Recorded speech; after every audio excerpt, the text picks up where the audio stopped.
In college, my 39-year-old female partner and I went on dates. After we unintentionally became pregnant with our adolescent son and realized it was too late to reverse the situation, our relationship collapsed. Neither of us was emotionally or financially prepared to be parents, but since I was the mother, I had to take charge. I want to emphasize that I have loved my son since the first time I held him. I didn't feel ready for this pregnancy, so it was terrifying.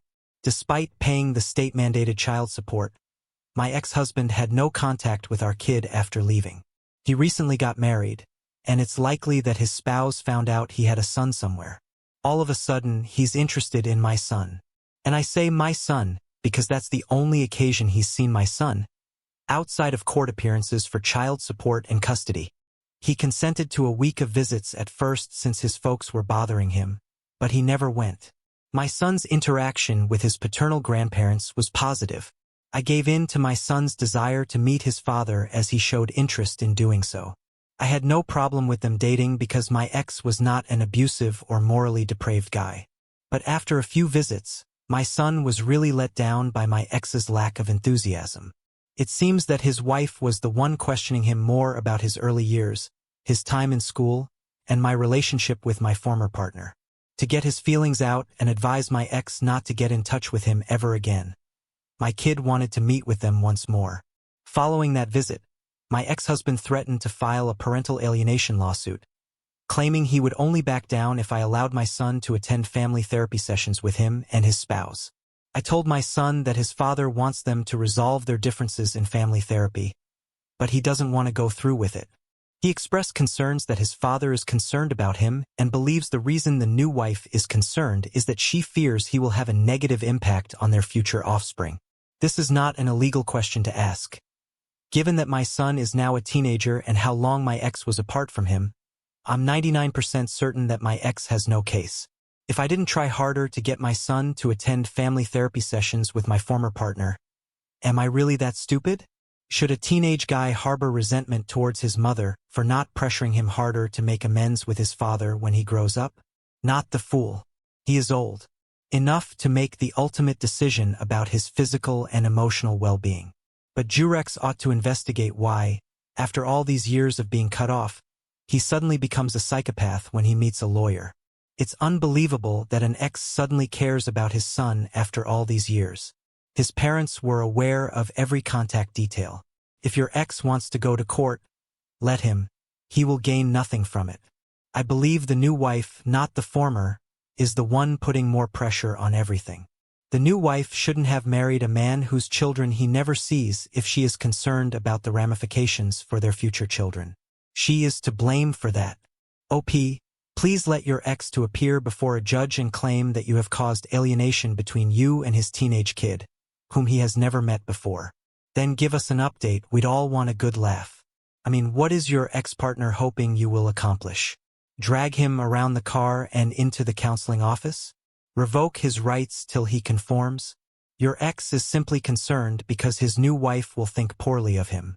The fact that your former partner abandoned a child he was aware of for more than 10 years gives the impression that he won't be a good father to their offspring.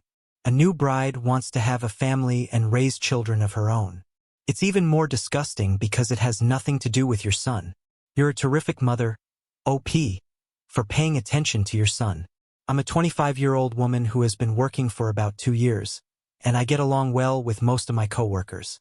Every other weekend, we go out and engage in activities that the majority of our coworkers, including my 33-year-old male colleague Max, join. Max is an extremely gregarious and exuberant guy who has worked with me for the longest 6 years, considering how quickly people leave our place of employment.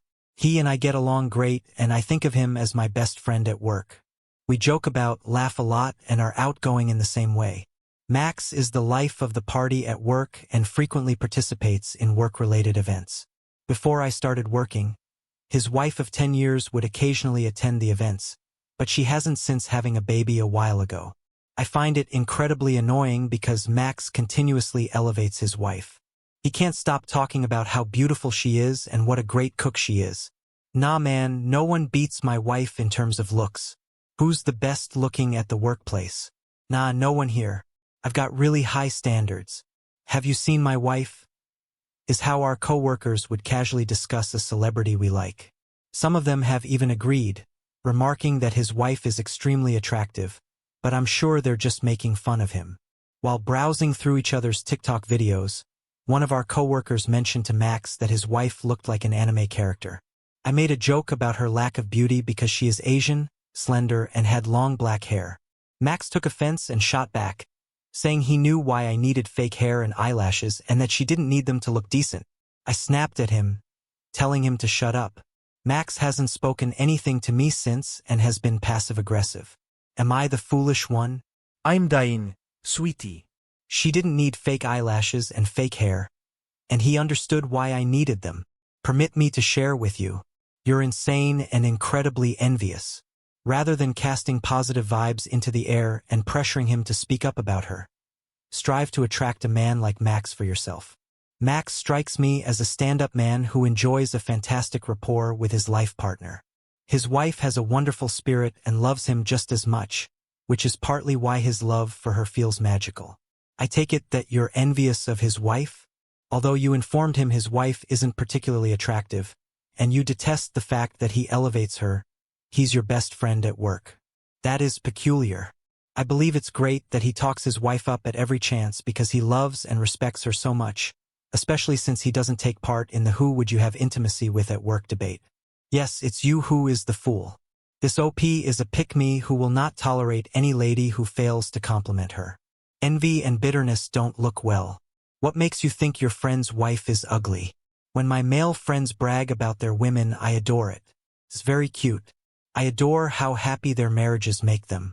This seems to me that, despite her bitterness towards him for loving his wife, OP is probably romantically possessive of him on a platonic level. Is it just me?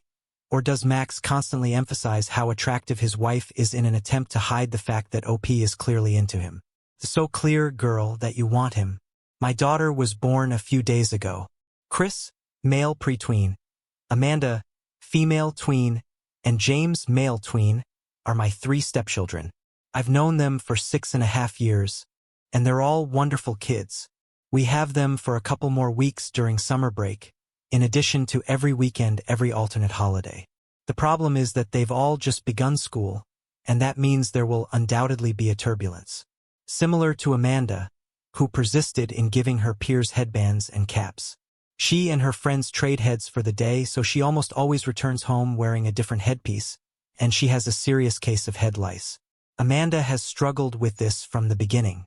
She has head lice every year as a result of this problem, and since she won't stop sharing her hats, the cycle keeps going. Neither the school nor her mother are at fault. We're tired of spending money on lice treatments only for her to get lice again, and we've told her multiple times that this is unacceptable. It exits one ear after entering the other. She's loaded right now then. Since the start of school, Amanda's mom has administered 2 treatments by herself, and her hair is still in the same condition as before since Amanda won't stop wearing and taking her best friend's head lice caps. I've therefore started to forbid her from being near the newborn. I do not want head lice on the infant. She's got a lot of hair already. She claims that this is emotionally ruining her, but she still won't give up wearing headgear. That's why I'll keep doing this until her head lice are under control or until she starts to understand the significance of what we say. My stepdaughter isn't permitted to contact the baby at all, so the fact that Chris and James hold the baby a lot really messes with her mind. I want my stepdaughter to be able to hug and care for her sister, but I don't feel comfortable allowing her to continue sharing and spreading head lice. I feel so horrible about it. I love my stepbabies. Am I the foolish one? My spouse hasn't said anything yet, but he is clearly upset with me and is practically giving me the cold shoulder. Her mother agrees with me and believes it might educate her that she is no longer capable of doing this. Additionally, Biomom has been cautiously shaving her head. My spouse is the only one that doesn't agree with that, to be honest. We've requested that the school limit her interactions with the concerned buddy, but given that they share recess, there's only so much that they can do. Not the idiot, but if your spouse is the only one who is against cutting off her hair to help manage the situation when other kids are impacted, then it is his responsibility to treat the situation and take care of the hair while the child cries out in pain. He'll be prepared to end it. Yes, assign your spouse to handle treating the lice. My niece was always bringing head lice to my place once she got them. After the second instance, I would check her head before her mother departed and, if lice were found, send her back home. My acts so offended my sister-in-law. I asked her, "If you take care of the problem, we wouldn't be here standing outside with me inspecting your child's head. Now would we?" She took care of it by keeping her kid away from the neighbors who had head lice all the time and by eventually cleaning her house and linens. Since one louse can infect everyone, her brother should be treated each time she is permitted inside your home. In all honesty, she shouldn't be allowed there. The best course of action is to give her the ultimatum that she must shave the next time she has lice. And someone has to teach the best friend's parents how to treat their child. For God's sake. After 13 years of marriage, my wife, 37, and I, 39, male, have 3 children. A tween, a pre-tween, and a small grammar school-age youngster. My spouse and I both have full-time jobs.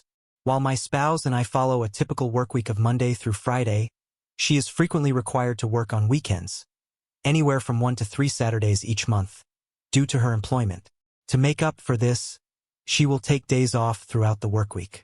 Since our children are currently enrolled in activities and attend them every weekend, it might be hard for me.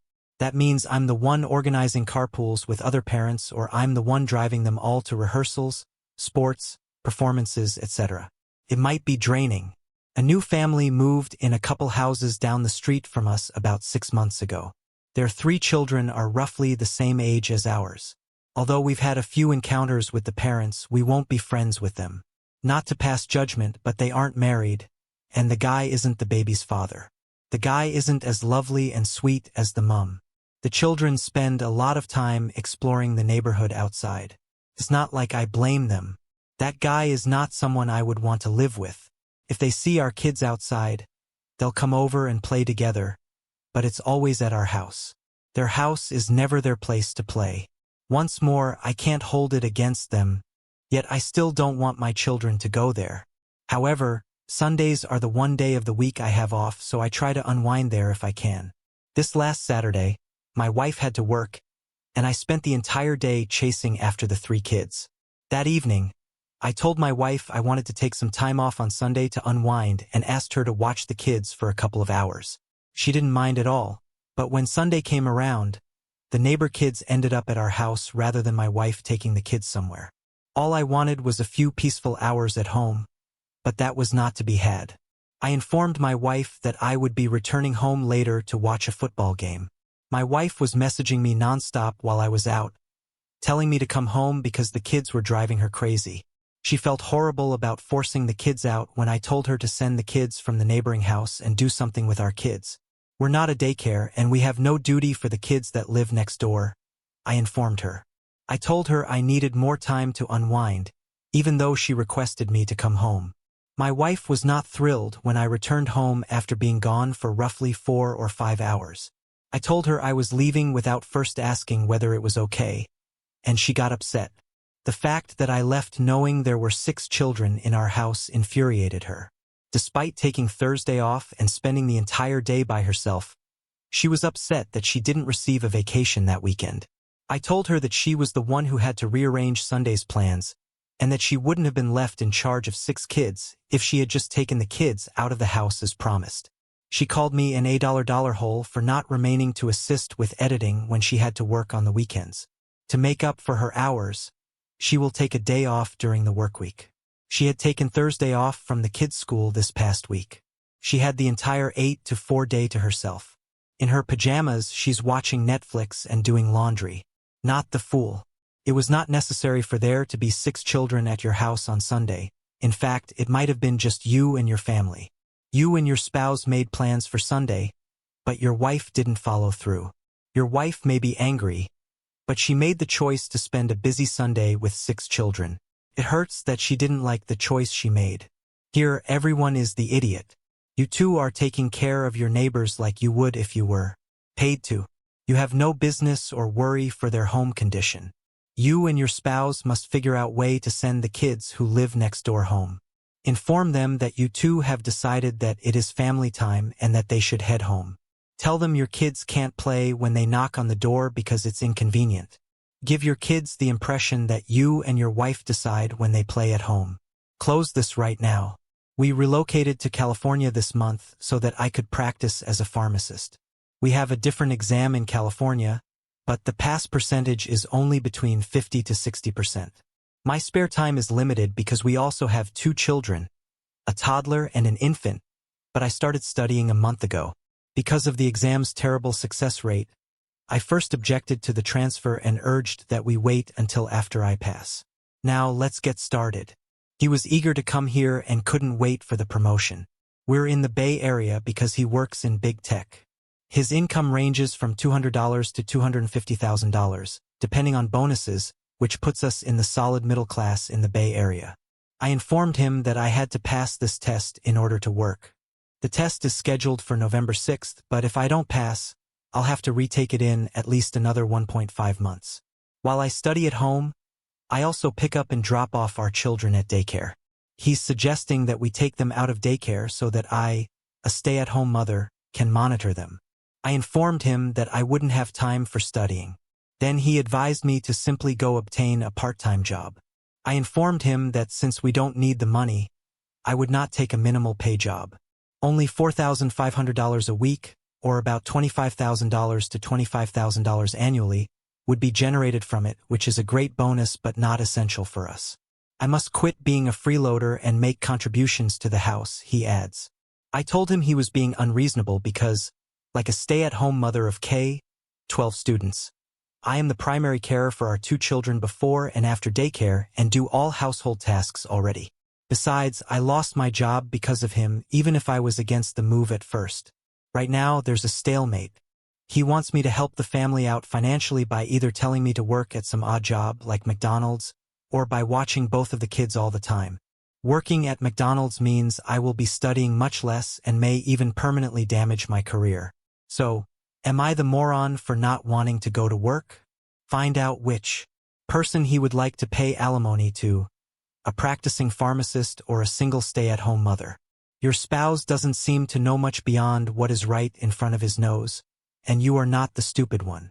Is he not aware that you won't make the $170,000 to $210,000 per year that Indeed.com estimates you will after you get a job in your profession if he ruins your chances of passing the board exams?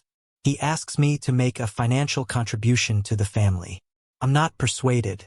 Are you certain he isn't merely attempting to prevent you from making more money than him? I detect sabotage. Your hubby is a complete moron. Whoa, OP, you are making a financial contribution to the home. You're studying for what seems like an extremely tough exam while saving him a ton of money on housekeeping, chef, laundry, and other services. Financially, you will contribute much more after passing the professional exam. You're not having financial difficulties right now, and you'll more than make up for the time you spent freeloading once you pass this test and start working in your field again. Personally, I would put off filing for child support until after you pass the test and obtain your California professional license. That being said, I'm petty.